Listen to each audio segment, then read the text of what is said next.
I bought an industrial strength hole punch. It's this giant, heavy hole punch that can get through like really heavy paper. And I bought it so I could punch through tin cans because I want to make art out of tin cans because I found Okay. another person doing it and I was so inspired. It was so beautiful. And then I'm like, I don't know how to get cans. Like literally, I don't drink pop. I don't drink beer. I don't drink energy drinks. And those that's how you would get cans. So I know I just told you this, but I had managed to save a single can by myself in a month. Right. And I need just a few more cans than that. So I was freaking out because I already bought this like $95 special hole punch to do this. And I'm like, where am I going to get cans? So I have a thread with my apartment neighbors where we just discuss things about the apartment and our landlord and stuff like that. And I'm like, hey, y'all, does anyone drink pop or like just anything in a can? And because you're in Chicago, nobody made fun of you for saying correct. that. Yes. They were like, yeah, typical pop cans. I'm like, yeah, pop cans. And so like everyone was really nice about it. And I'm like, yeah, I'll take energy drink cans. If they're, I'm looking for a variety of colors, but really right now I'm looking for like Coke Zero because that's a black can. It's real pretty.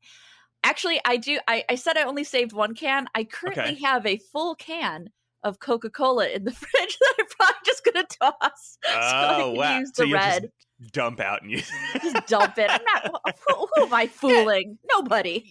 You don't want a big tall glass of high fructose corn syrup. I don't drink pop. I don't drink beer. Energy drinks, it's just so few and far in between, and that's not a good thing to binge anyway. None of these things are a good thing to binge. So I was like, this is perfect. I'm going to ask all my neighbors, and within like 30 minutes, giant bag of cans like in front of my door. I'm so stoked. And there are these cool, like, I've got some neighbors who were giving me energy drinks, some who are like beer, like connoisseurs. So there's these different colors and different cans of beer, and then somebody else is going to give me their Coke and Diet Coke cans. I'm pretty stoked, and that's my day. So I like, okay.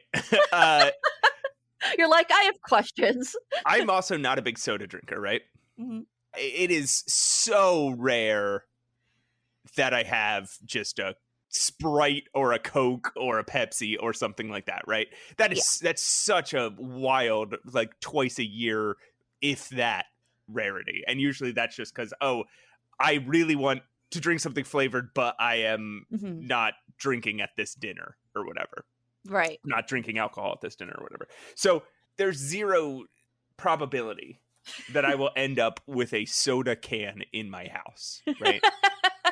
Yeah. But every now and then, like if you are in the suburbs or something, I guess in the city too, depending on how people put out their trash in wherever you live, you will walk past a house and it'll blow your fucking mind how many soda cans some people have in their trash.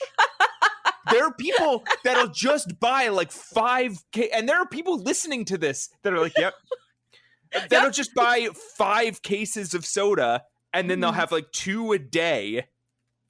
It's wild. And I've known, I mean, everybody, there's the phenomenon of the Diet Pep or the Diet Coke girls, right? Women who drink, who are like absolutely addicted to and I've known several of these people. That's my family. I grew up with Diet Coke. I didn't even know what real Coke tasted like and how different it was until way into adulthood, because my family was like Diet Coke all the way. And gender neutral, or your mom specifically?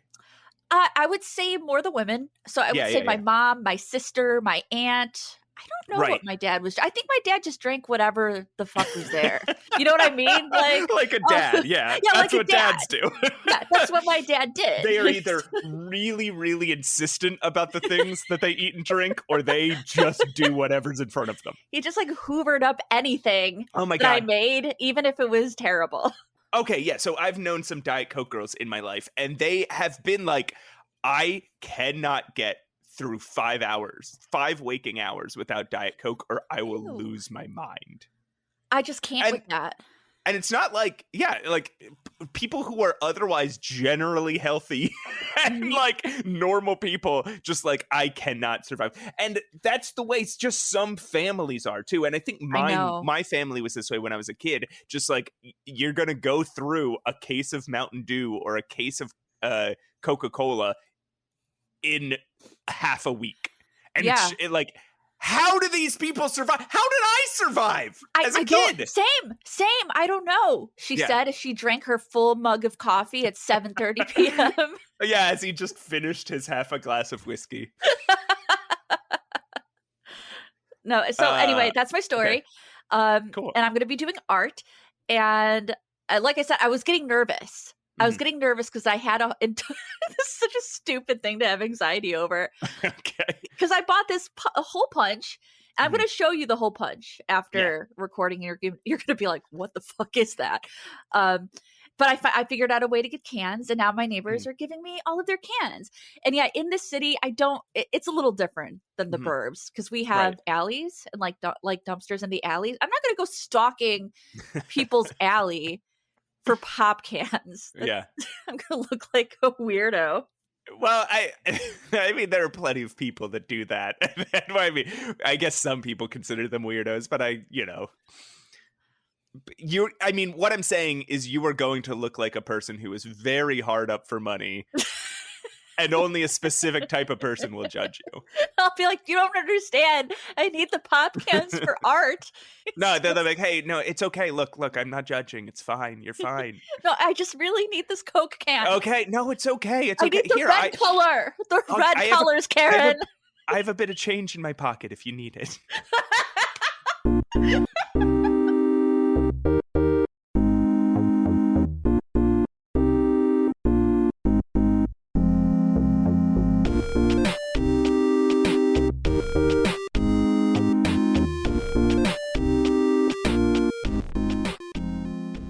Hey everybody, welcome to Save Your Game. I am your host, Matt Allcamp. With me, the artistic, the financially just fine. Don't worry. Don't worry. Don't worry about her. Your co-host, Pushing Up Roses. How you doing, Roses? Hey everyone, I'm pretty stoked now. That whole conversation got me like pretty inspired. And, like, stoked, and I can't wait to toss out that Coca-Cola in my fridge so I can use the can. I love the idea of I like picturing you standing above your sink, dumping out a Coca-Cola with this satisfied look on your face, like, yeah, I'm getting stuff done, doing my part. I'm doing it. No, it'll be great. I've been doing really well. I've played a few games this week, so I'm excited to talk about them. I've gotten back into the, I guess what you would call the cozy genre in a pretty big way. Okay. In such a big way, actually, that I'm going through withdrawals. I've already bugged you about it several times. Just like, I don't know what to do. I need a game right now. The problem is your requirements for a cozy game are so specific that I'm like, here's like 7 cozy games, and you're like, nah. No. Well, you agreed though. You're just like, no, that's not what you're looking for. But exactly, it's one of those things. It's got one of those tags on it. And I'm like, no. Right. Well, so what did you end up finding anything to play? Well, kind of, sort of. So, we're going to be talking about a game today that is a very cozy game. And I looked up that game. I finished it. I loved it. And then I looked up the tags on that game and on Steam and tried to go from there. So I ended up looking at the mystery tab, like a tag like I usually do. And I noticed I had a game that was already in my library called A Case of Mistrust. It has been sitting there since 2018, my friend. Roses? Yes. Me too. Oh my God. I have that exact same game that has been sitting there. Not quite as long, I think, but yeah. I got it pretty soon after it came out because, hey, mystery game, and it came out when a lot of mystery games were kind of having a little bit of a resurgence. Right. I was pretty excited, and I'm like, you know what? I need a game to stream. Okay. This kind of looks cozy. So I booted it up, and Okay. it was cozy. It didn't give me what I needed. I saw like an addict. It just didn't give me what I needed. Didn't give me what I needed. Give me now. Give me Give what it I to me. need. Give me the cozies. Give me these Coke cans. The red ones. No, it's a very short, and when I say short, I'm gonna say 3 to 4 hours. Which is okay for a narrative game, I think, because it's kind of like reading a short book, except you're interacting with it. It's very, very, very narrative heavy, which sometimes is good for streams because sometimes people just want to listen to you narrate. But then my throat is like, ah! So I kind of wish I might actually finish it off stream. But it is a very stylized mystery game. I can call it a murder mystery. That's not really a spoiler. It's a stylized murder mystery game. It is 1920s. It's hard-boiled noir. You're playing a female detective in the 1920s, much like, Laura Bow, or much like if you've seen the Fisher mysteries, the Phryne Fisher character. It's kind of like that. Okay. Except that all the screens you're on, they're kind of like static hidden object games where you click on certain things and it'll give you like evidence and characters you can talk to, you can get statements. Okay. It also looks like there's some rotoscoping going on as well. So when you click on a character to talk to them, you get this very, very stylized, again, kind of vector rotoscoped image of their face and like their eyebrows, but not every detail. So very vectorized. No voice acting, so just reading myself. It's definitely got that vibe, that cozy vibe. But also in a way, I felt like I was working so hard on the gameplay. The gameplay is a lot like other mystery games where you're finding contradictions, right? So you're proving people wrong via contradictions that they've said in their statements or via evidence. So I'm like stressing out. I'm like, where I can't find this evidence. Where is it? That doesn't sound cozy to me. Exactly. Like it's got the vibe, but maybe not the mechanic. Right. Yeah, I would say it doesn't have the mechanic that I wanted. And I did have a little bit of beef with it. And I think you'll probably agree with me as an adventure gamer. And that is everything you look at, which, there are things to look at as it is an adventure game. You know what I mean? So there are things just to have a description. They don't serve any other point. They're just there to set the mood. But everything you look at goes into your evidence list. And now I'm getting overwhelmed. Even if it's not evidence. Okay. Correct. And I'm okay with a couple red herrings. That's fine. But I'm saying, like, I'm trying to look through my evidence. Is all red herrings. Yeah. Yeah. And it's like, lamp from your desk. Cat that came into your apartment. I'm like, this is not helpful. It would be really wild if the lamp from your desk happened to be evidence. It's like the killer snuck in, put his fingerprints on your lamp, and then snuck back out. Yeah. And it's not a quick process to, like, contradict people or accuse people. It always takes you back to the same part of the notebook, and you're scrolling and you're looking through stuff, and it's a bit rough. It's a bit slow paced. But that being said, I liked it. I'm glad I played it. Okay. I think my expectations were a little high, coming off of a game that I just found very cozy and very exciting. And that's not a slight to Case of Distrust. If I were in the mindset of like, I'm a detective right now, I'm doing a procedural, I'm contradicting things, I think I would like it a little bit better. And I do have to give it credit for its art design. It's very simple, but like extremely effective. It looks really cool. That's awesome. Yeah, it does look really cool. I mean, that's what drew me to it. Again, not apparently enough to actually play it, but apparently not.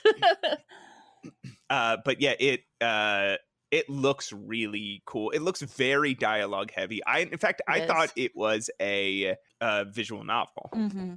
But it sounds like it's a lot more point and click. But only in the kind of hidden object sense. You know what I mean?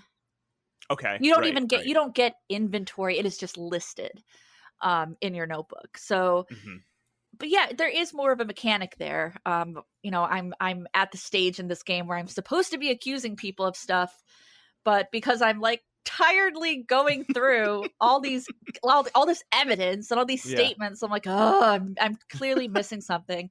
Yeah. And then you get that, we kind of talked about this a few episodes back, that burnout of trying everything, and then you can't think clearly, and even the most obvious answers are like going way above your head. So I think I'll boot it up later tonight. I'll finish the stream because I didn't realize the game was that short, so it'll be pretty easy to finish. But yeah, I recommend it if y'all have a few spare hours. You like murder mystery games, especially if you like that aesthetic of like vector art and simplistic but effective. I do recommend it for like a nice 3-4 hour experience.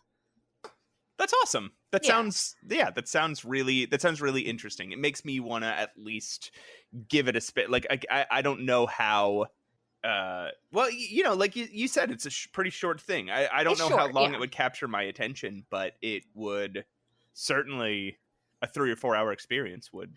Yeah, I mean, for being so narrative heavy, it did a good job capturing me. So I'll definitely give it props for that, because it's tough.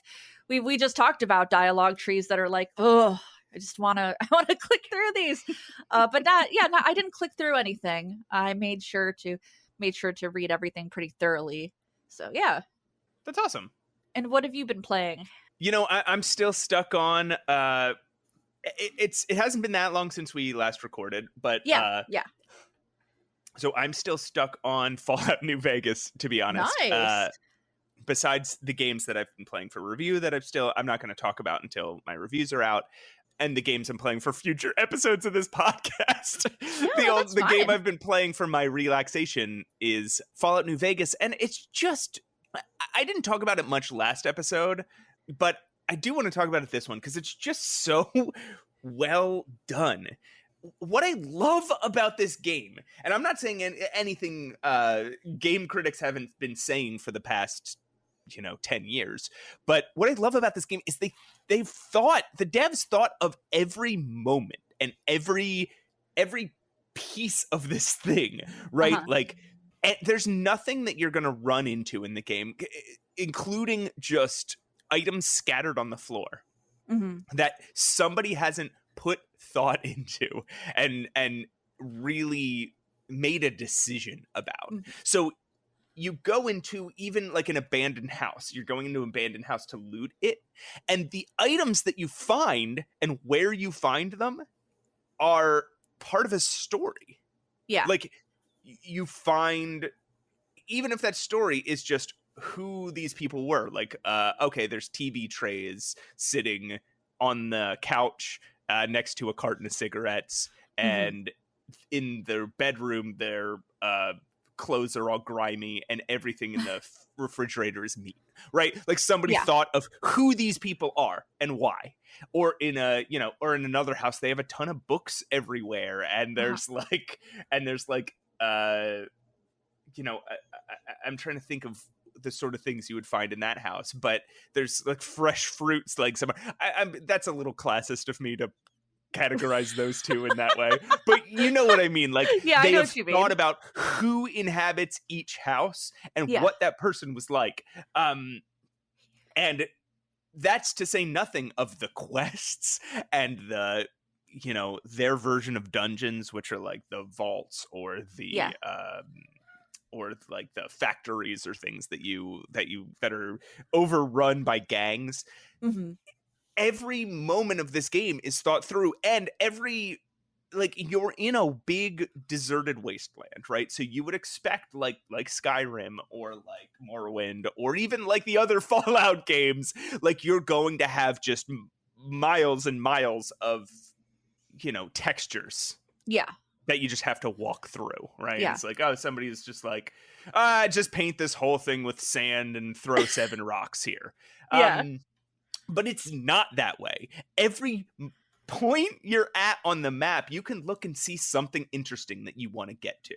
And granted, a lot of this, there's a lot of Bethesda games that are like that too. But in Fallout New Vegas, it's like you're just going to constantly stumble over even like a little hill of sand that has a skeleton buried in it. And next to the skeleton is like some series of items that'll give you a reason why that skeleton is there. Yeah. And it means nothing to you besides flavor. It's not every time you find that you're going to find like a rare weapon or something, right? Yeah. Or a part of a quest. You know what you're reminding me of, like, so heavy right now, is Breath of the Wild. That's it, the feelings you're feeling is how I felt about finding things in Breath of the Wild. Breath of the Wild. It felt like every few feet I found something either that did help the quest or that didn't help the quest but was like relevant to the world or the story or the people that were in this world. And it was just like, everything I found that I thought could be something was something. You're right. That was an amazing thing about Breath of the Wild is you're like, oh, a weird mountain. What if I try that? It doesn't look like I can climb it, but what if I get enough stamina and I try to climb it? When you get to the top of it, there's something cool up there. Yeah. And when you're walking around Breath of the Wild, especially with the Korok seed puzzles, if people haven't played it, Breath of the Wild is littered with 900 little mini puzzles that grant you like a seed. And I don't think like you can $9.99, right? Maybe. It could be. It's a lot. It's a lot. It's a lot of Korok seeds. I think you have like your first 400 or something like that you can use to do upgrades and stuff. I don't know what happens when you get to 900. If I remember correctly, it's nothing. You do get something, and it's special. Oh, really? When you get to 900? When you collect all of them. When you find all the Koroks. Oh. And you give all the seeds to, what's his name? Zestu? The tree guy. He'll give you something in return. Okay, because I got to the what was it? I think it was upgrading your inventory the rest of the way. Like I got a bunch of stuff throughout the thing. I think that's how you get the Master Sword, maybe. But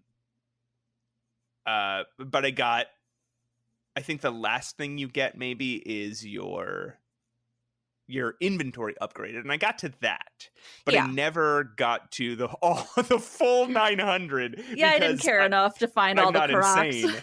But yeah, I mean, I bet there's some sort of reward because again, like you're saying in Breath of the Wild, every time you see something on the horizon, you're like, I'm going to go to that and climb up there. Every time. It's really impressive. It sounds like Fallout New Vegas has that detail that people put into it that I think people who play exploration games are very excited for. Yeah. And unlike, so in Breath of the Wild, everything that you find rewards you. With a Korok seed or something. In Fallout New Vegas, a lot of the times what you're being rewarded with is just interesting flavor. Yeah. You're just like, oh man, that's so cool that this is here. And there's this perk that you can take at any point in the game called Wild Wasteland, I think. Something like that. And it just makes the whole experience weirder. Yeah. So they will there's like jokes and strange things littered throughout the game, and they'll just be removed if you don't have the Wild Wasteland perk. And if you do, you see things like there'll be like a crashed spaceship, or there'll be there'll be like weird pop culture references. But even if you don't have that activated, there's just cool stuff everywhere, and they've thought of every different way you can complete a quest. In this run through, I am trying to I'm very anti the Legion, Kaisar's Legion, and besides that faction, I'm trying to stay friendly with every other faction and see if I can get them all. I think maybe there's like one or two that won't, but if I can get them all to unite by the end of the game. Okay. Because they know that and that's another thing about them thinking this through. They've thought through, if you've done this quest before, when you talk to this person, they will know that you did that quest and your dialogue options will be different. Or if you've even talked to a specific person once before, you'll have different dialogue options when you talk to other people, or sometimes a completely different quest path because you happen to know about something else weird in the wasteland that might help. It's just such a thoughtful and brilliant game. You get the sense that nobody put a single line of code or a single asset in the game without asking themselves or each other, well, why is this here? That's so great. What a great level. That's what makes games feel like an adventure. It's exactly is that level of detail, you know, that level of thought. Yeah, exactly. And they managed to do it while still making you feel like you're totally in control of what happens in this world. And that is mind-blowing. And I don't think anybody has achieved that level of those two things. The closest maybe is Breath of the Wild, but even in Breath of the Wild, it's not like the game is that, it's not like the world is that reactive to you. It's not like you meet a fairy on one half of the island and they know that you built up Tarrytown and they congratulate you. One of my favorite things to do. Tarrytown is the quest. I know. Oh my god, what an amazing quest to put in like an adventure-y game like that. Oh my god, I was so into it. I was so impressed. I had never played anything like Breath of the Wild, you know, before. Because you're right, I don't typically do those larger open world games because I get a little overwhelmed. But I'm a big Zelda fan, so you know, I had to try it, and I was it was so good. It was so good. I think we got to do an episode on Zelda at some point, but I would totally be down for that. I consider them adventure games. I really do. So that's Fallout New Vegas. I've really been enjoying rediscovering it, and I'm glad. I haven't even gotten to any of the DLC yet, but I know some of it's like but some of it is the best content in Fallout New Vegas, so I'm excited. Maybe I'll take a look at it. Man, if you want to play Fallout New Vegas, I will talk to you about it for a fucking 2 hours on this podcast. I'll think about it. All right, so today, it's funny that we are coy about this. Because everybody has seen the title of the episode. I know. I don't know what I'm doing, honestly. No, I do it too. And like anytime you mention the thing earlier in the episode, I'm like, because I'm like, oh wait, no, it's a surprise. It's not a surprise. You guys all know. I don't know what's wrong with us, but today we're talking about Strange Horticulture. Yeah, I'm very excited to be talking about this game. Me too. Should we throw up the swanks? Yeah, throw up the swanks. Throw up the swanks. And we'll get into it. As they say. All right, let's throw do up it. The swanks!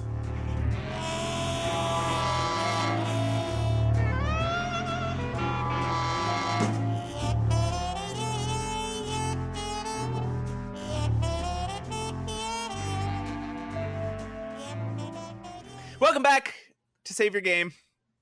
I'm Matt. This is Roses. Hey. How was your break? Good. Good. Good. Fine then. Good. Fine. Good. Fine. Great. See if I care. Good. Good and great. Well, we're here today. We're gathered here today to discuss. We're gathered here today to discuss an adventure game, a 2022 adventure game by Bad Viking. Called Strange Horticulture. Is this your first time playing it? Yeah, it is. Yeah. Okay. Yeah, I played it maybe a year or two ago. A year ago. What'd you think? Just high level. Man, I loved this game. It's good. I could not believe how much I liked this game. And I guess I didn't realize how popular it was either, because I was kind of discussing this on stream yesterday as I was playing A Case of Mistrust, because, you know, a few people had heard of it. I looked at the store page, as you usually do. You're already on it if you're on Steam anyway. And it had like 260 reviews, right? And people were like, oh, that seems like a lot for an adventure game. I'm like, yeah, but let's go look at Strange Horticulture. And it's got like 10,000 reviews. Wow. Yeah. And overwhelmingly positive. So that's So this is a very beloved, like very well liked game. Well, to be honest, And I can't imagine, like, not that I don't have criticisms, but I can't imagine not liking this game. Like, I can't imagine playing this game and being like, ew. ew. Yeah. I can understand having a misconception about what kind of game it is. Okay. I can definitely see that, and we'll get into it. But I had gotten this game a couple years ago, and I think upon just looking at it, I found it kind of unremarkable, and that's unremarkable looking, and that's not meant to be a slight. That's more just like I know what kind of game this is going to be. It's going to be pretty simple. It's probably going to be fun, maybe not too deep.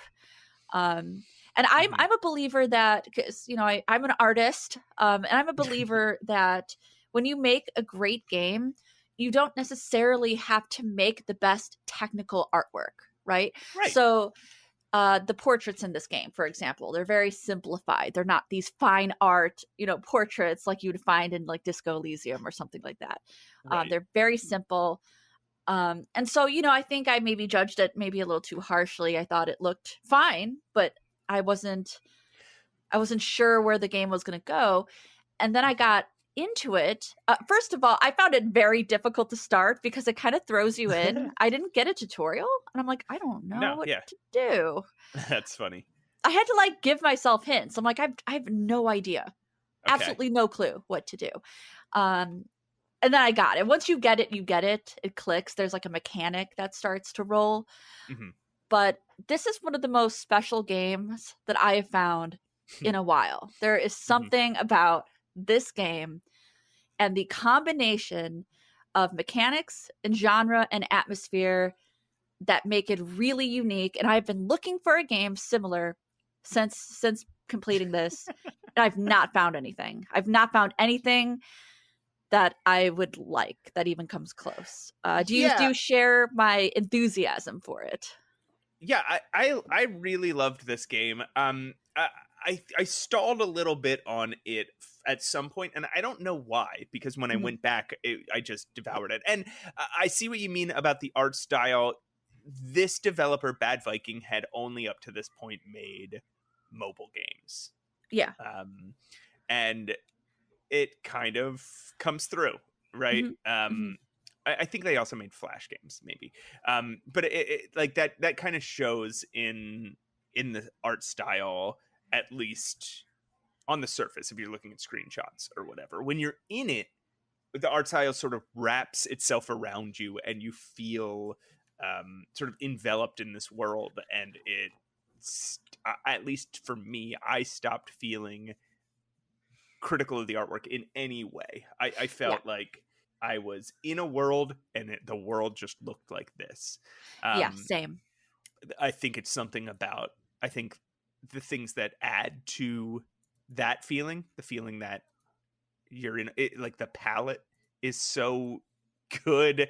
And you are looking at a lot of books and notes, and all of them are rendered with realistic handwriting. And like there's a map that looks like a semi-realistic map. To the point where it's detrimental to the gameplay, where it is hard to find the things you're looking for on the map. There's definitely some challenge to it that I'm sure we'll talk about. It's interesting. So I didn't realize Bad Viking had made a mobile point and click game that I had played before called Curse of the Mushroom King. Oh, okay. Curse of the Mushroom King is just this, I mean, it is such a also ran kind of point and click adventure game. It's just, you're just a little guy, and you're going around solving the most basic of point and click adventure game inventory puzzles. It's like, it's a weird little guy. Aw. I didn't hate it. It's like a 3 out of 5 kind of game where you're just like, okay, yeah, that was a point and click game. That satisfied my playing a point and click game on my phone urges. But did not impress me in any specific way. Yeah. Anyway, that being said, so I think that's where Bad Viking's coming from, and it's mystifying that they had this complex and interesting of a game in them. So why Yeah. don't we talk about what you do in this game? So this is why I kind of wanted to do a video on this game. This is why I wanted to talk about it, because I was trying. I messaged one of my friends, as I do. I always do when I finish a good game. I always message someone, right? Mhm. And I say, I just played this great game. And, their response will be, well, what is it? And I'll be like, Strange Horticulture. And they'll be like, Yeah. well, what is it about? And I'm like, how do I realized, Plants. I realized I don't know how to describe this game at all. It's kind of an odd one out. Yeah, let's start with just the basic mechanics, and then we can spread out from there and talk about what's special about it. Yeah. So basically, you are a plant store owner / manager. You do it all. Okay, you are the owner of this plant store, and you work there. You are the face of the public in this amazing town, this kind of witchy, spooky town called Undermere. And Is you have that how you pronounced it while you were playing it? Did you pronounce it Undermere the whole time? yeah, is that wrong?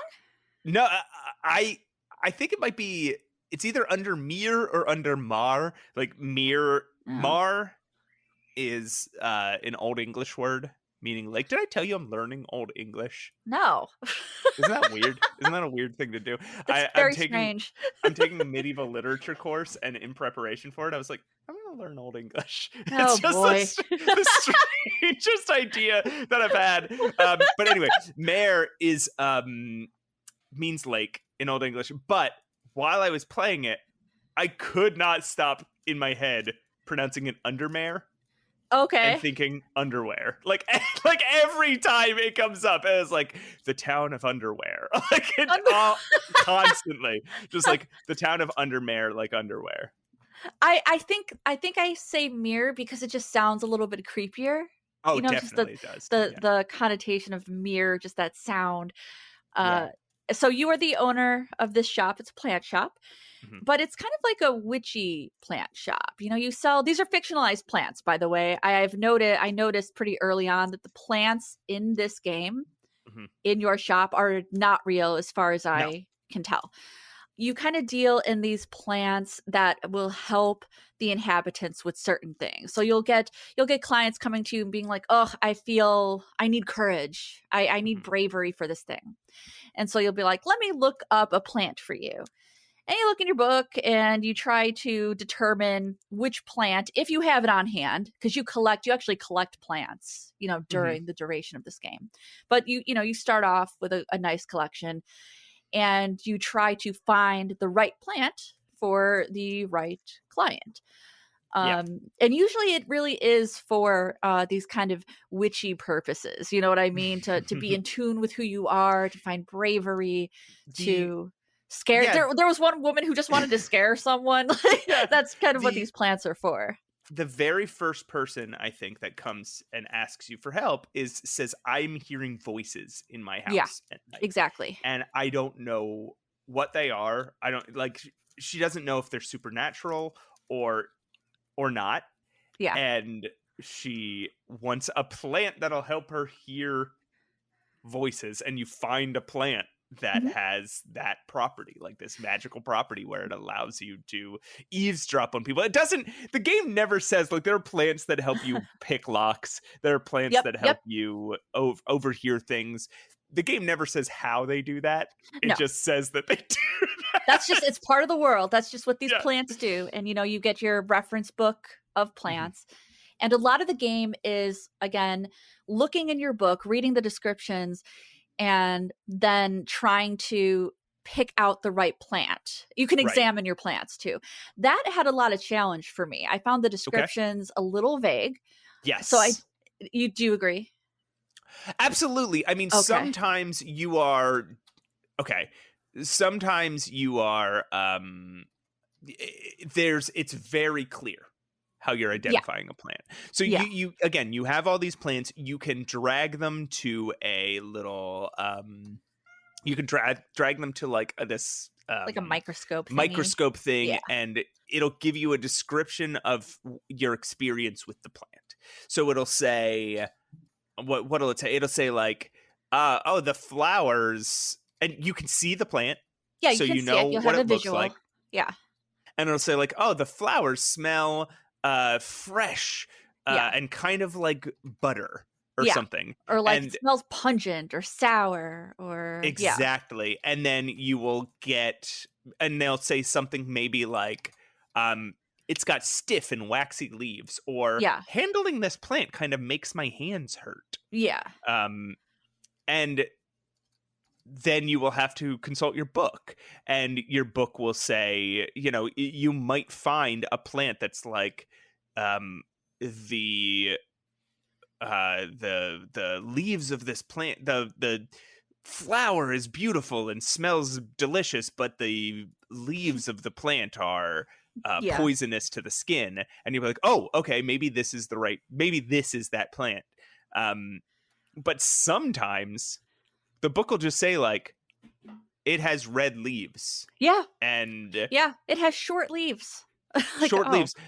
Or it'll just describe the leaves of the plant and nothing about the flower of the plant, and it'll be a picture of the leaves of the plant, and you almost just kind of really have to guess.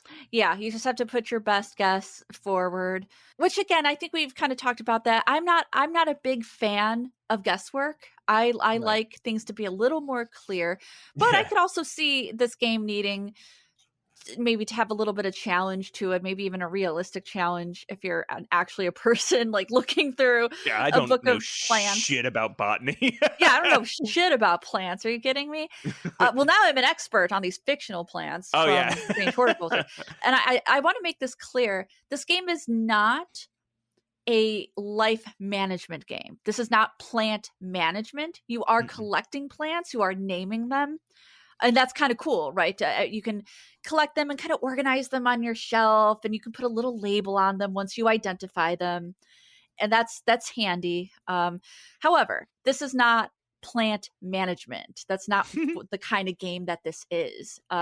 These plants exist as a mechanic to add to the coziness, to add to the protagonist's job, and to push the story forward with your clients. In fact, if you think of this as a management game, you're gonna get frustrated because you Yeah. you have too many plants by the end. Oh, I was like, oh my God, I have way too many plants. I just want to throw them out. Yeah, you have too many plants. Most of the plants you only use once in the story, and Yeah. so you're gonna have all these plants that you never use again that are really just taking up space, and it Yeah. can be very frustrating because you're like, everything seems all smushed together. And Yeah. but there's some cool stuff, like you can you have tags. You have 3 different colored tags. Yeah, you have these labels. Exactly. So, and you can write on them. So, and speaking of the coziness, the writing is just like very like it's this cool kind of like handwriting. Yeah. And it really adds to the atmosphere. But you as the player can decide what each color means. So I remember the first time I played it, it was like you get yellow, yellow, purple, and red. Yeah, it's like a light red. It's like almost a pink, yellow, and blue. I thought blue could be purple. It might. I don't know because I only use yellow. So I'd use yellow because yellow's the first tag. I used yellow for I am certain of this plant. Mm-hmm. I know exactly what this plant is. Either I've had it confirmed or I have no doubt in my head about what I'm looking at. I used blue or purple or whatever it was for I have a really good idea.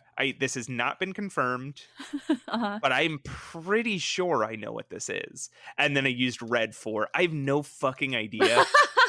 But I have at least one piece of information that is leading me here. Yeah.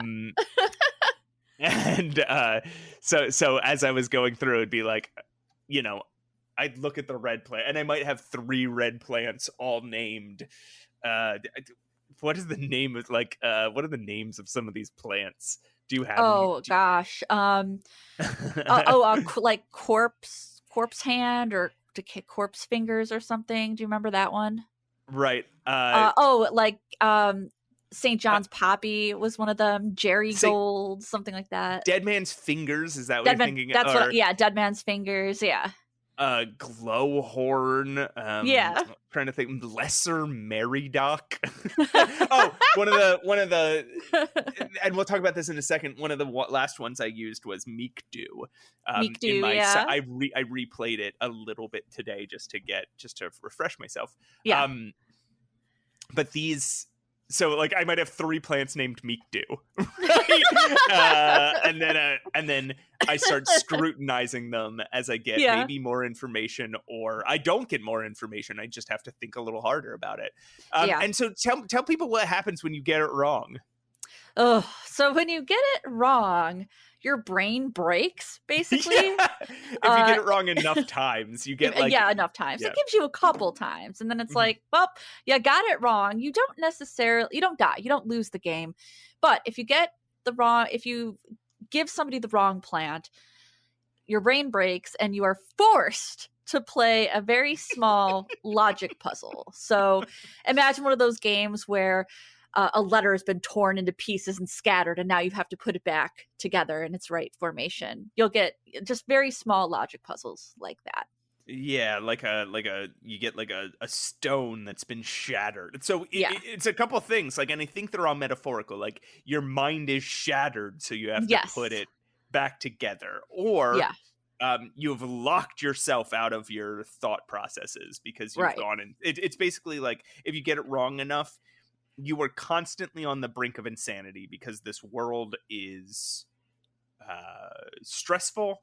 Yeah. And it's certainly got it's definitely a witchy game. You know what I mean? You are basically a witchy botanist. And you're living in this world of like witches and cults and magic. Yeah, exactly. Yeah, witches, cults, murderers, like a criminal underworld. These are all things that, and I don't know if we fully expressed how the gameplay works, but it is, you are sitting at a counter. It's first person. You're at a counter. Your cat, Hellebore, is sitting on the counter, and next to Hellebore is a little, like a bell, like a service desk bell. Like a service desk bell. And if you want to progress the game, you hit the service desk bell, but you also have some other options. You have your book, you have any letters that you've received, or clue card. You receive a clue card at the end of every chapter. There's a mailman in this game that will come up every now and then and give you letters from people who are your friends. Maybe they found a plant, or maybe they've found a clue to where a plant could be. And this is actually one of the coolest mechanics that I didn't think I would like, but it's set this amazing adventure tone, is that even though you don't, it's almost like, what are those games called? Like, have you played like Companions of Xanth or Shannara? No. So it's like this first person type of, I don't know how to describe it, but anyway, you don't actually go to these places. You open your map, and if you know where you're going, if you know, like, if you have coordinates, if you know where you're going and you click on it, it just kind of opens up a little text box, and it kind of narrates to you, you know, what's going on. So even though you're not, when you got there, so even though you're not actually traveling, like the screen doesn't change significantly, it still feels like you are traveling. Like, I loved any chance to get to explore the map, to get to explore a different, and I say explore kind of loosely because, again, you're not actually going there, you're having it narrated back to you. But I loved finding clues, going to places. That's how you get different plants. You know, you find different plants around the map. And I just loved that. And here's how, so you have like a meter, like a travel meter. Yeah. The will to travel. The will to travel. Yeah. And by either watering plants or by getting people's orders, right? So they'll come up to the window, they'll ask for something, and you just drag the right plant to them. And if it's wrong, it'll add to your insanity meter, basically. And if it's right, it'll add to your will to travel meter. And maybe you'll also get something else. Like maybe they'll give you a letter, or they'll give you a plant that they have. Most customers have something for you. And you have to do this. Like, you have to kind of, when you're playing this game, you have to equal parts like pay attention to your clients and make sure that you're following clues to other plants in this world, because you need these plants for these clients. You somebody have to keep show up, them. and usually the game is planned out, right? Like, so when somebody asks for a plant, you might not have that plant, but you have access to the plant. Like, right. You're not going to get stuck. If somebody asks for something that you don't have, that just means that you have some clue in your inventory as to where that plant is, and you better go find it. And that can be very frustrating, because that might mean that if your will to explore is low, you might just sit there and water plants. Which honestly I thought was a little bit brilliant. I'm like, really? Oh, okay, so we are getting our will to travel back by doing something calming, like watering a plant. You know what I mean? I'm like, actually, that's kind of brilliant. I think thematically it's brilliant. I think thematically it is, yeah.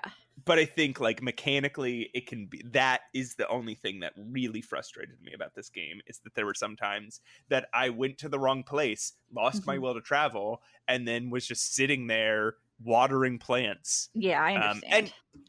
And I'll say this: you don't need to water plants to, like, your plants don't die. No, they don't die. But yeah, so another thing you might think about is like Carmen Sandiego, exploring the world in Carmen Sandiego. That's a good one, yeah. But yeah, then through your friendships with these people and dialogue with these people, again, you get these plants and you unravel some really intense occult stories. And people come in, and I don't know if we fully, like, sometimes people will ask for a plant that does a specific thing, and you're flipping through your thing to find a plant that does that. Sometimes people ask for a very specific plant, and you have to look in your book, and you find the description of the plant, and you compare that to the plants you have, or you go find other plants that you don't have, and then bring them back and see if that is the right one. Other times people will give you the Latin name, and you have to flip through your book and look at all the Latin names and be like, okay, which one's this? Or sometimes people will describe a plant to you, and you have to combine that description with the description in your book, and then sort of guess. I thought the hardest puzzles, though, were the map puzzles. Were finding the right place to travel to look for plants. I agree. Those were a challenge. And this map is surprisingly huge, and it's on a grid. So it's on a grid with like rows and columns, like an Excel spreadsheet. So it's like, go to the coordinate I-5, And so there's all these tiny little blocks that you can travel to, but this is not Breath of the Wild. There's going to be stuff on the map where there's nothing. And then you've just wasted, time traveling. Your character will go like, I don't know why I went here. I will say that, I don't know why I went here. I will say that getting it right, like finding the right location, is one of the most satisfying things about the game. Good. Yeah. But finding a wrong one can really feel deflating. And sometimes you get like, I think it's not like you have money in the game. It's not like you can't set your progress back anymore. And even if you get the plant wrong and you break your own brain, it'll just restart you exactly where you were. So you because you cannot progress unless you get everything right. Like you can't get any of these wrong in the final continuity of the game, right? Like you always have to retry until you get it right in order for the game to progress. The game takes place over, I don't know, like 20 days or something. It's 16, ends on the 16th day. Yeah. The game takes place over these 16 days, and every day only passes when you've satisfied every customer for that Yeah, day. yeah. You have to like complete a work day, essentially. Exactly, and your workday won't complete unless you've gotten everything right. Yeah. If you don't know the right one, you're just stuck on that one. It's not Yeah. like you can move on and try a different one. Like you're just stuck there. Yeah, so it's not like you have money or anything, but there's some where it's like, oh, I went here and I got robbed, or I went Really? here, yeah, or I went here and they told me to fuck off. Well, they don't say that, but They don't like say that.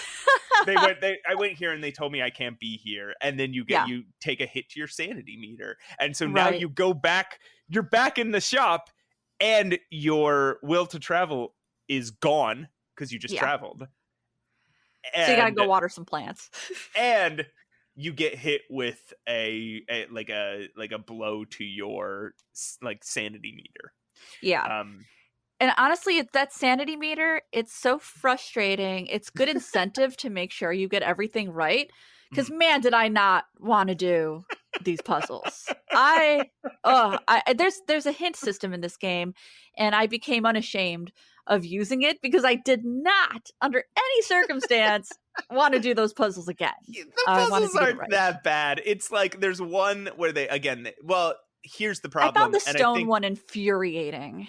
There's a stone that gets shattered, and it is a puzzle. It is put together this shattered stone. It's just a little tedious. It's just a circular puzzle. Now the problem is it never changes. So every time that one comes up, it is the same image on the same circle, and it gets shattered in roughly the same way. And you just have to put it back together again.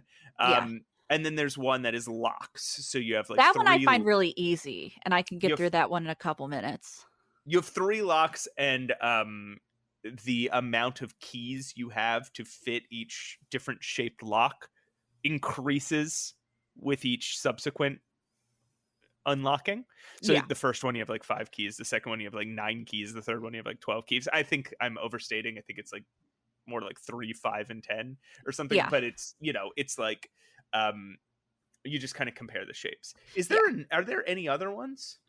I don't know. I only got those 2 because I was so paranoid about fucking up. I did not want to do that circle stone puzzle again. I can't remember. I played those this are the only months 2 ago, I got. But those are the only 2 I got when I replayed it today. This game, we've gotten really in the weeds about the details of this game. Yeah. It is really good. Yeah, I think the reason this game is good is because of the details. I don't think it's because of the story. I think if you were to ask me, I think the story is a very decent cult witchy mystery, murder mystery. It's got a vibe, and it tackles that vibe very well. In fact, my favorite thing about this game is the atmosphere, which I can only describe as spooky cozy. So imagine going into like a Halloween store, but it's kind of dimly lit. There's like scented candles everywhere, and everything's orange and spooky, but it's so cute and cozy at the same time. So it's spooky cozy. It's both of those things together. You know what I imagine? I imagine spending a rainy night in a witch's house. Ooh, that's a good one. Like there's nice aromas, and there's a warm fire, and I like how both of our scenarios had like warm fire and it's like well lived in, and you're like, oh, this place is definitely a comfortable living situation, but this is a fucking witch's house, and I don't know what sort of danger could be lurking. I feel so comfortable, but I also don't know what danger could be lurking here. I feel like for me, since I'm kind of a gothy person and I like this stuff, I never felt like danger. If you're a gothy person, you're just gonna feel at home. Right. Does that make sense? Like it feels like the game for you. I'll say this: it does not have any Edward Gorey style artwork in it, but it is Edward Gorey energy.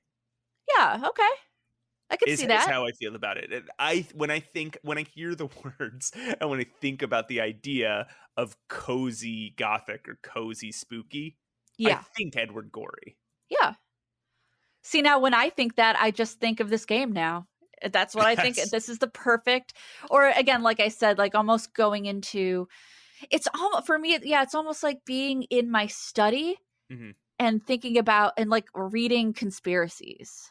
Or like, or something I do Yeah. sometimes when I'm like getting ready for bed or wanting to be comfortable is I'll turn on all the lights, I'll light some candles instead, I'll Uh-huh. do my aromatherapy. I recently got into perfume, so that's my new that's my new interest. And I'll put on like true crime or conspiracy stuff, and it Okay. doesn't feel like frightening or ominous, it just feels spooky cozy. That's interesting. Yeah. That's If interesting, Sarah. no, I mean it. I mean it. I if you listeners, if you guys know, so we were trying to figure out games that were like this, games that had the Ugh. same feeling, and I was so in terms of identifying plants, Botany Manor was my go-to. Yeah, In terms of something relaxing and low stress, but like a sort of consistent puzzle, I was thinking Assemble with Care, where yeah. you take apart and put back together, and like take apart, fix, and put back together like 90s electronics. The other thing I was thinking about was I didn't say this to you, but was like the game Unpacking. Did you ever play that game? Yeah, I haven't played it, but I absolutely know what it is. Yeah, And that captures a similar gameplay energy. right. And then when it comes to the spooky cozy sort of feeling, what were some of the things that we kind of like tossed around? Well, I had mentioned because this has, again, this has a mystery story that you're unraveling through Right. solving plant-based puzzles, or whatever you want to call those. Right. Um, and yeah, and it's a nice little occult mystery, and because of that, and rightly so, it has a mystery tag on it. So Yeah. I had kind of gone through the mystery tag, and a lot of things that came up for that were things like Sherlock Holmes, a Case of Mistrust, um, and like other, like, contradiction. So things that could be Right. considered mystery. But as we were saying, I want mystery, but I want it to be unraveled this way that I'm Right. doing with That's these sort of what I'm plants. that's sort of what I'm getting to, right? Is Yeah. so like they if you think about it in terms of like solving things with your with evidence that you have in front of you, but you have to sort of use your deductive skills and put together an answer. And if you're wrong, you're just wrong. Yeah. You're thinking of things like Obra Dinn or Case of the Golden Idol. Um, We and also mentioned maybe Papers, Please. It has a Papers, little, Please is a because little Papers, Please, similar. yeah. Has customers that come up and you solve a little puzzle and then move to the next customer. Yeah, while there is a little bit of an overarching thing happening Exactly. as well. In So, yeah. In Other Waters is another thing that I thought of, which is a game where you are just in basically a UI. You don't see any characters. You're in a UI and you're exploring an underwater alien world. Mhm. And you discover, like, you start to find different species that sort of work differently Yeah. than Earth species. And through, again, like just all UI stuff, Yeah. I you think I think there's something to be said for maybe Dredge as well. Even though Dredge is Dredge, another one because it yeah, has that Dredge is spooky, more open cozy world feeling. travel, but it's got mystery. It's got that mystery to it that you're unraveling. You are collecting things and giving things. But like all the So, games we're to, naming, aside yeah, from like the management, have some pretty high stakes. Like Papers, Please feels very tense. Dredge feels very tense. This feels more cozy. So I think we were struggling to find this exact combination of mechanics that create this game. yeah, that's my point. Yeah, I think we could not think of any games that would set if you just got off of Strange Horticulture and you're like, I want more of this. There's no games that satisfy this itch. Yeah. There's just all these games that'll scratch like, okay, your entire back itches, right? But Hmm. like this one will scratch the lower left quadrant. This one will Yeah. scratch your upper right shoulder. This one will scratch just the middle. There's nothing that'll get your whole back. Yeah, and I really didn't think I would have that issue. I was excited to find maybe something similar, because usually you can, but I couldn't. I was losing my mind. I was like, this is just not anything I want. And now the only thing I have to look forward to is Bad Vikings' next game. So their next game looks incredible. It's called Strange Antiquities, and that is particularly exciting for me, an anthropology guy. Nice.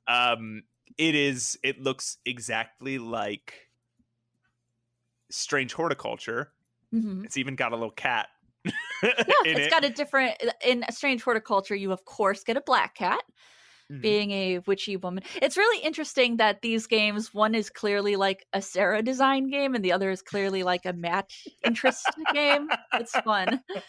Yeah. So Strange Antiquities it seems like you run a little antique shop, and the things you get are little trinkets, and you are looking up sort of the cultural descriptions of them instead of plants and the physical descriptions of them. It is more my shit than I thought anything could possibly be, right? You would have to, in order to overtake what Strange Antiquities seems to be, you'd have to do Return of the Obra Dinn, but about English folk music, right? or like Case of the Golden Idol, but everything's an X-Man. Like you could not, like in Strange Antiquities, it seems like impossible to beat it in terms of mat shit. That's awesome though. I can't wait for it. Strange Horticulture only came out in 2022. Yeah. So I imagine we are looking at still a year or more for Strange Antiquities, but I'm really stoked. No, I can't. I cannot wait for it. Oh, annoying. Do you hear her, Bad Viking?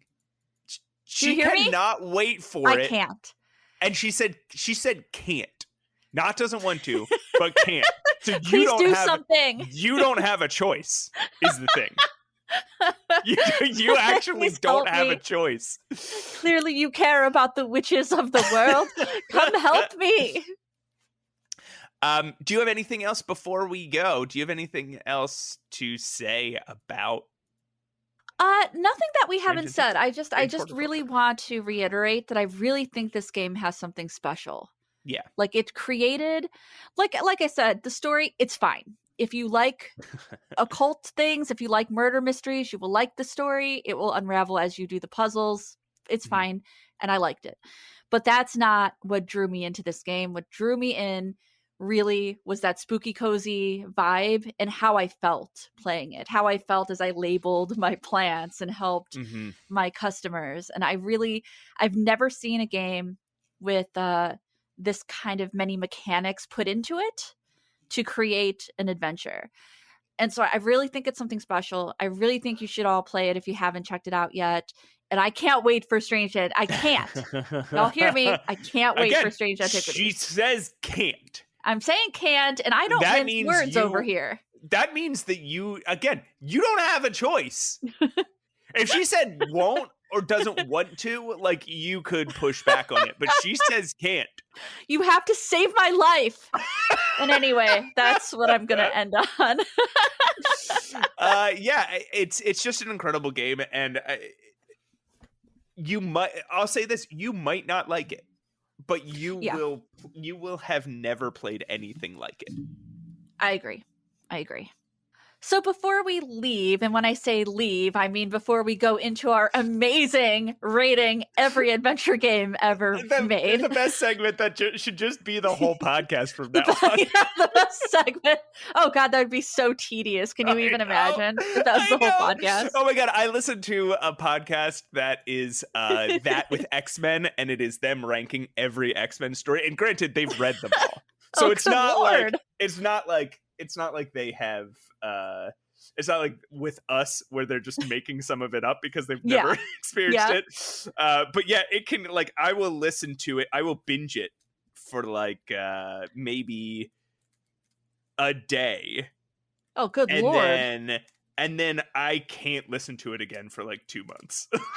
Which is why we're not doing that for for our podcast. Yeah. It's only a segment. But before we get to that amazing segment, we just want to give a few shout outs. First, we want to shout out the network we're a part of, Adventure Game Hotspot. Matt writes reviews for them. And we also have many amazing collaborators. You might remember Cress Up for our episode that we did on streaming. She does some amazing interviews. Oh my God. Yeah. Yeah. When you're looking for adventure game interviews, that you can't find a better person than Cress Up. Yeah. She is entertaining, engaging, enthusiastic, and just so well informed.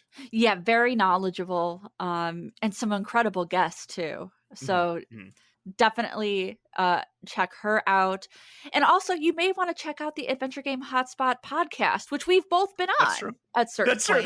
That was basic. That feels like the test run of this podcast was the episode that we were both on. That's one of the best episodes. We are very funny, okay? Yeah. Hear that, Josh? We're your best episode. Sorry. Not humble at all. No, I guess when I say that, I mean, I just had a lot of fun. No, absolutely. I had so much fun. And it was sort of like a proto savior game. So if you've never listened to it, go check out Adventure Game Hotspot. Even if you're just looking for more of this podcast, there's I'm on a bunch of episodes, and me and Roses are on an episode together. Yeah, and there's a very funny truncated version, kind of cut together version on YouTube, which I highly recommend you watch if you want to see some of those very funny, hilarious moments. I don't know if I've ever seen that, but I gotta check it out. Yeah, it's up there. So check those two out. Again, part of our network. Also, feel free to email us. In fact, not feel free, please. We implore you to email us at mattandroses. Yeah, I guess.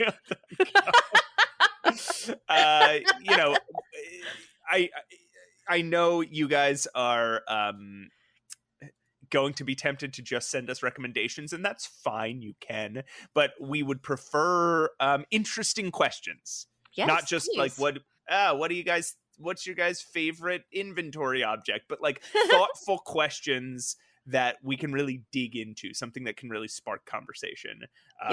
We do Q&A episodes about every 7 to 10 episodes, so one should be coming up in not too long. So send us your questions. And again, any sort of promotion you can give us. We don't spend any money to promote the show, so any promotion you can give us would be great. You mean make money? We don't make money on the show. Holy shit, we don't. But because we definitely spend it. We don't spend money. I've bought a ton of games just to talk about on this podcast. I mean, we don't spend money to advertise this show. I got what we don't spend money to promote the show. We do spend money on this show. In fact, guys, there might come a time where we do the whole Patreon and ad scenario. Just to warn you, that might happen in the next several months or year. But because again, this podcast costs money. It costs money and we don't make it back. We don't make any back. But we love it. One of the things that really helps us keep it going despite the time and money investment is listeners. So anything you guys can do to help promote it, spread it to other people is, literally means the world to us and is what will make us keep doing the show if you like it. So absolutely. So we are going to then go into Swanks. We're going to go into we're going to max out our Maximinos and these Minos. We're going to max all these Minos, and then we're going to do some ranking, and I'm excited. I'm excited too. Hey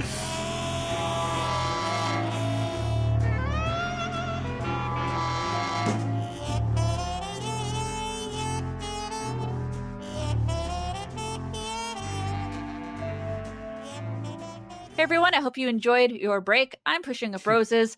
My co-host with me, Matt Camp. We are raring and ready to go with ranking every adventure game. So earlier, while we were recording this episode, just so to speed this up a little bit, I pulled up all the random numbers. Oh, great! So I don't have to do it live.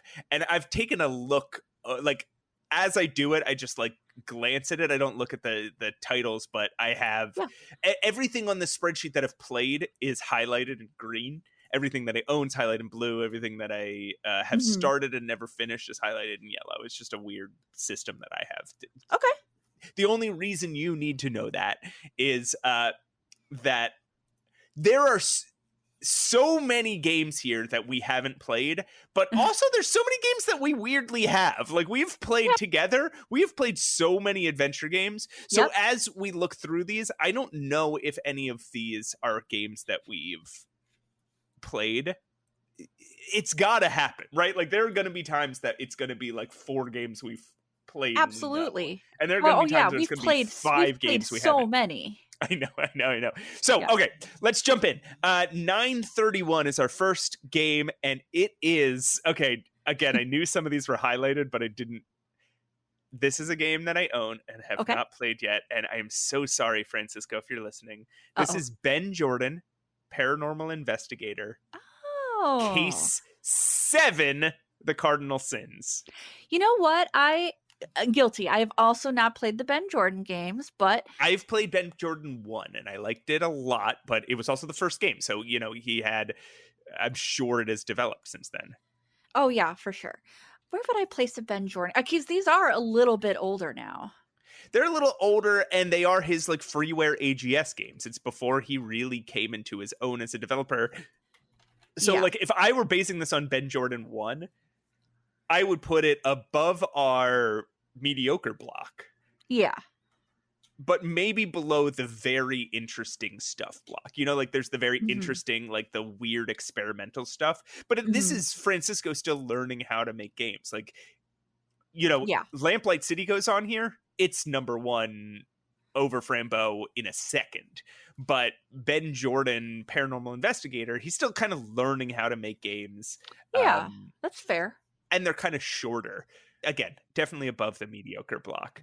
Oh yeah, above the mediocre block. But maybe towards the end.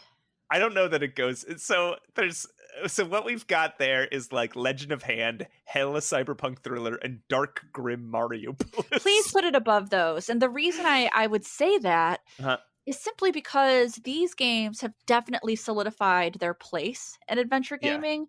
Where the others have kind of dropped off. And I'm not saying that as a slight to anything. I'm just reporting the facts. Okay, I would almost put it above Darker Mariopolis and Hella Cyberpunk Thriller, but below a Legend of Hand. Because Legend of Hand has a really... Again, these are games we haven't played. But Legend of Hand has just such an interesting look and idea about it. But if it goes above Legend of Hand, do you know what it's going underneath? Amos Green? No, Murder, She Wrote. Oh, fuck yeah. Murder, She Wrote, number 1. Do you think, okay, so below or above Legend of Hand, what are your thoughts? Below. Yeah, I think the same thing. Okay. Yeah. Sorry, Francisco, you're not as good as Murder, She Wrote. He's gonna yell at me. Murder, She Wrote. The hidden object game. Okay, all right. 396 is our next one. I like it when we get low numbers because that's we come closer to the classics. Yeah. Okay. I've never played this game. Okay. I know of this. I've heard of this game. Did you know? I'm sure you do. That there are Batman point-and-click adventure games. Are the Batman Lego games? No, they're Batman point-and-click adventure games. No way. From the 90s. I believe there are 2. Okay. This one is called Batman Partners in Peril. which Okay. now that I'm looking up looks a little bit more visual novel-y than Let me look that up um real quick. yeah.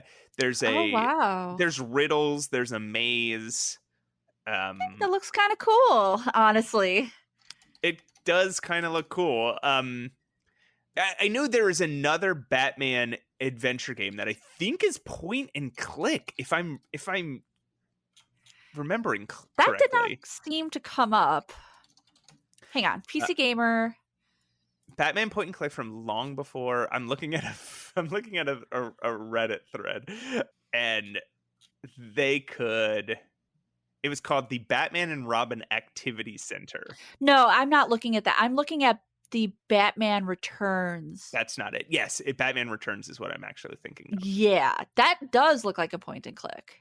Correct. Yes, it is a DOS point and click adventure. That is not, and yeah, it is just like him as a pixelized sprite on these like hand painted backgrounds. That's so interesting. It has an atrocious review, though. Okay, but it's that's like not the good one we're talking idea, about. but We're talking about Batman Partners in Peril by Inverse Inc. from 1995.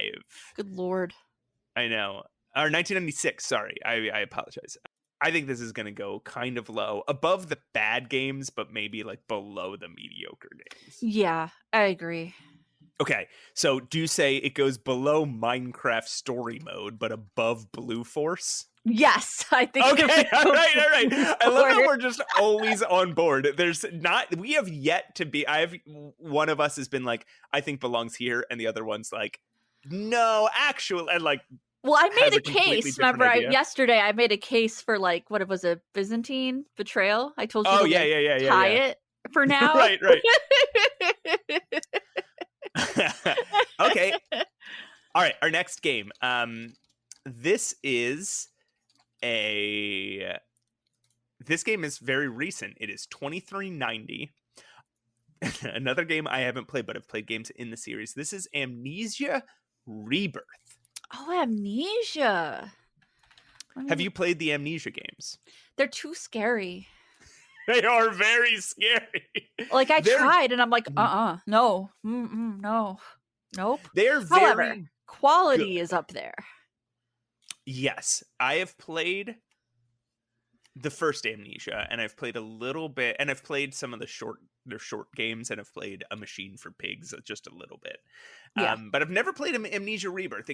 Everybody was saying it was sort of a return to form. Okay. For Amnesia. Okay. We can't speak on that because we've never played it. But if they're right, and this is a return to form for Amnesia, I would put it pretty high because Amnesia games are good. Yeah, they are good. I would put it pretty high. I would maybe put it below Scratches, but above like Amos Green and Byzantine. I would personally put it above Scratches. Above Scratches. See, yeah. I thought Scratches, to me, here's my argument, and you can disagree. Here's my argument is that Amnesia would not exist without Scratches. Scratches created this idea of this first-person horror suspense thing and this ultra horrifying experience where you're just constantly tense. And Amnesia sort of expanded on it by putting like survival elements in it. Okay.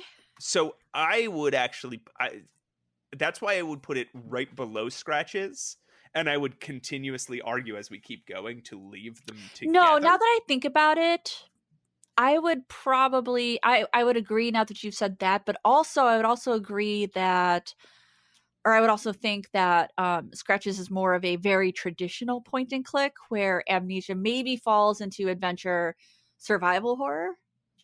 Okay, yeah, you're right. That's a good point too. Yeah, kind of like a clock tower. Yeah, I'm comfy with putting it below Scratches. And I like this because it's almost like we are, because who knows, there's 3,000 some games on here, almost 4,000 games. So we might never hit another Amnesia game. So it's almost like we are ranking the whole of Amnesia here. Yeah, that's true. Like all of Amnesia goes here below scratches, but above everything else. Yeah. Above our 2 number 5s, which are Amos Green's Final Repose and Byzantine the Betrayal. It like never changes. We finish the whole thing and those will still be tied. Yeah, I know. Wherever they are. We really have to play those games. Like that'll be an episode, is the deciding between Amos Green's Final Repose and Byzantine the Betrayal. Okay. Oh my gosh. Our next game is like a godsend. I am really stoked that we hit this one. Oh, and what I like about this list is we are getting stuff that we are at least familiar with. So yeah, Roses, this is number 910. It is a game released in 2007 by the company Valve. Called Portal. Oh my god, Portal! Oh, what a good entry! And it's also like, there's like going to be a lot of like, I feel, a conversation to be. Well, we're not going to have a full-on conversation. Okay, so I'm going to say this. I think we should talk about what makes Portal so great. I am struggling not to just immediately say number 1, but Portal is a puzzle platformer game, sort of, that is structured in like the style of a first-person shooter, and it is based in like, I guess, the Half-Life universe. I never played Half-Life, but it was huge when it came out. People were saying, like using words like best game of all time or best game of the decade. Or favorite game, I think, is a good one. What it does is it starts out with just like, it's got a little bit of humor, and it appears to just be a puzzle game. You are solving puzzles with these 2 portal guns. I don't know if anyone here needs me to describe Portal, but I'm gonna. I don't think you do. You have these 2 portal guns, and an entry and an exit portal, and you are solving these really complex puzzles about physics and spatial reasoning with these portal guns. And as you go on, it starts to unravel into a really kind of not complex, but interesting and deep story. Yeah, with very interesting story. Very funny. It's a very, very funny game. And I'd say it's innovative for the time. So Portal is certainly my kind of game humor-wise, but it's not my kind of game puzzle-wise. So we're going to have to figure out where to put this. I can see how you would prefer Franbo and Papers, Please to Portal. Absolutely would, yeah. But Portal, again, is just... It is a qualifier for video, like, best game of all time, in a way that those 2, I don't think would end up on that list.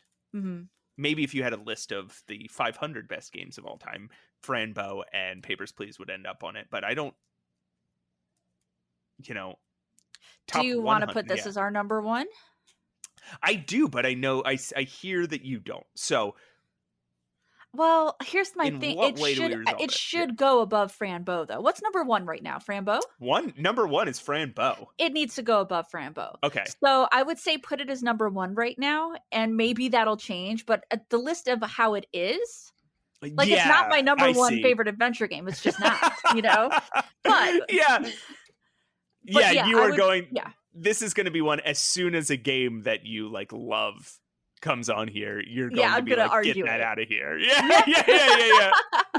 Yeah, I hear you. Okay. All right. So Portal is number 1. And I think that is like a legit number 1, right? Yeah. Like, I think there are plenty of people, maybe not us, but there are plenty of people who would put it as the number 1 adventure game. Yeah, I think so too. I definitely do. All right. You said I suck at that game. Anyway, what's next? All right.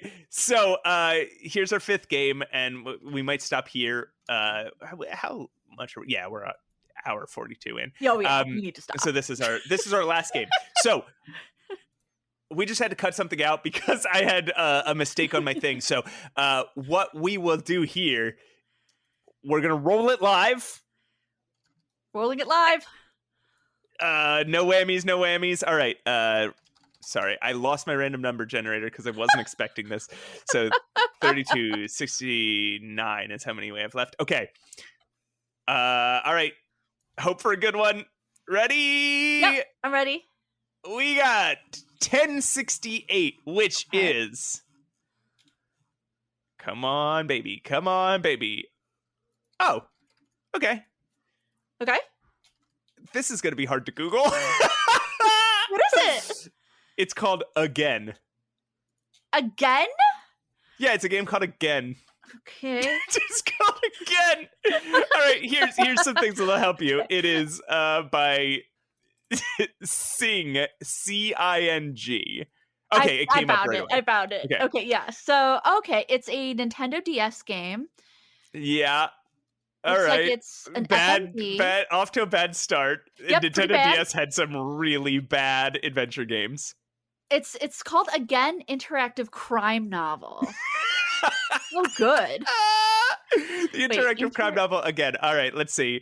The story centers around an unsolved serial murder case reopened after 19 years called The Providence Murders of 1991. The killer would leave cut-out images of the Eye of Providence on American dollars by the victims. Starring. Yeah, because it has live acted people in this.